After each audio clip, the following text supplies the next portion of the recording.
Alright, I know I'm a little bit late with my Last of Us Part 2 video, but we had some power issues. The power station around the corner from us actually exploded last night just as I was about to make a video. But here we are testing the 9070 XT versus the 5070 Ti in the Last of Us Part 2.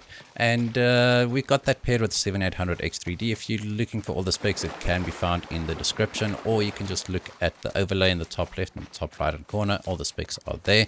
And here you can see when we use a 1440p on the very high preset with DLAA 4 and FSR 4 set to native, we get around 10 12 frames per second higher on the 5070 Ti than on the 9070 XT. Now if we enable quality upscaling, so I did use DLSS 4 and FSR 4. FSR 4 is supported natively in the game. DLSS 4 is also supported natively, you just have to enable it in the Nvidia app. And here you can see that the gap closes a little bit. The 9070 XT is now a little bit closer to the 5070 Ti.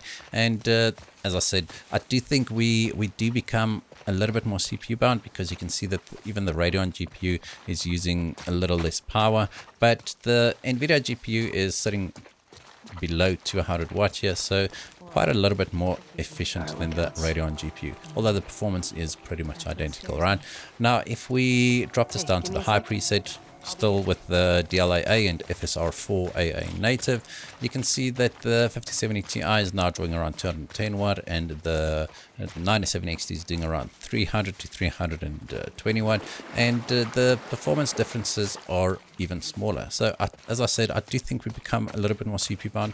I know Digital Foundry, Alex actually found CPU bound scenarios.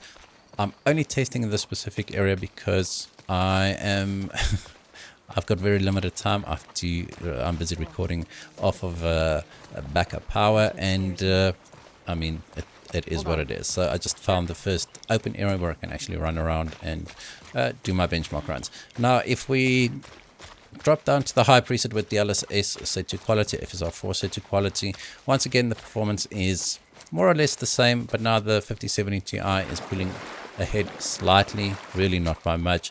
You're not going to notice the difference in the frame rate between these two GPUs.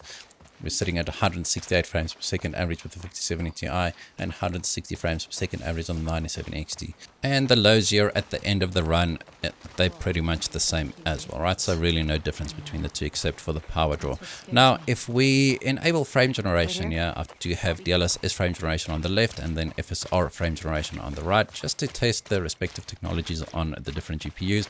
And now you can see that the Radeon GPU actually pulls ahead by quite a bit, right? We're seeing around 30 frames per second faster on the Radeon GPU. Now, it does seem strange, but in the Nexus ports I found especially FSR frame gen does have a less overhead than DLSS frame generation, and this is repeatable. I've tested this 3 or 4 times, and the same happens in pretty much all the other Nexus ports as well. Now, if we push this up to 4K, once again on the very high preset and native resolution using DLAA 4 and FSR 4, you can see that now the 5070 Ti is once again around 10% faster.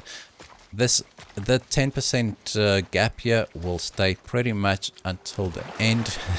There's actually a big difference once we actually start using frame generation at 4K, which I also did not expect, but also it is repeatable. But once again, you can see that the 5070 Ti is doing around 240 250 watt, and the 9070 XT is doing around 330 watt, but the performance is pretty much the same. Once again, you're not going to really notice that difference, right? It's 6-7 frames per second difference. Now, if we enable quality upscaling here, the performance stays more or less, the performance difference stays more or less the same. We are seeing the 5070 Ti being around 10% faster than the 9070 XT, and I think it is the performance stays consistent at 4K, because I do think at 1440p we did become a little bit more CPU bound, and generally the Radeon GPUs perform a little bit better when they do or when you do run into a CPU bottleneck. There's slightly less driver overhead, not in all games, but in some games it is noticeable. Now, if we drop this down to the high preset, but we stick to native resolution, you can see once again around a 10% difference, slightly less than 10% actually, but the performance here between the two pretty much the same. I mean, it is about 10%, but as I said, you're not really going to notice that unless you actively measure the frame rate with an overlay like we're doing here. But that said, even though it is perceptibly the same, the 5070 Ti is around 10% faster than the 9070 XT, and as I said, these results at 4K pretty much persist throughout the whole benchmark run, except for when we start using frame generation.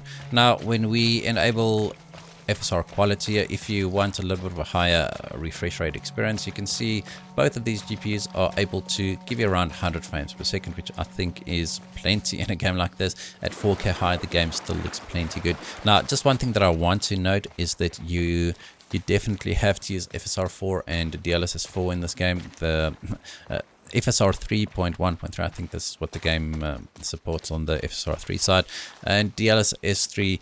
There's a lot of shimmering and a lot of breakup in the finer detail. Now, I did notice that the DLSS 4 transformer model actually has a little bit more ghosting than the DLSS 3 CNN model for some reason. Not entirely sure, but overall the image quality is definitely better using the transformer model. It's a lot more sharp, it's a lot more clear without being over sharpened. And the same goes for FSR 4. It looks a lot better than the FSR 3 implementation here. But getting back to the performance here, once again, at the medium presets, I only tested medium preset at 4K. As I said, at 1440p we do become CPU bound, so just wanted to see what happens on the medium preset at 4K here. And once again, that 10% difference in the frame rate persists. Now, when we enable frame generation, once again the AMD GPU pulls ahead by quite a bit, and this was actually quite a big jump, a much bigger jump than I expected. Right, previously we were seeing around 40 frames per second difference between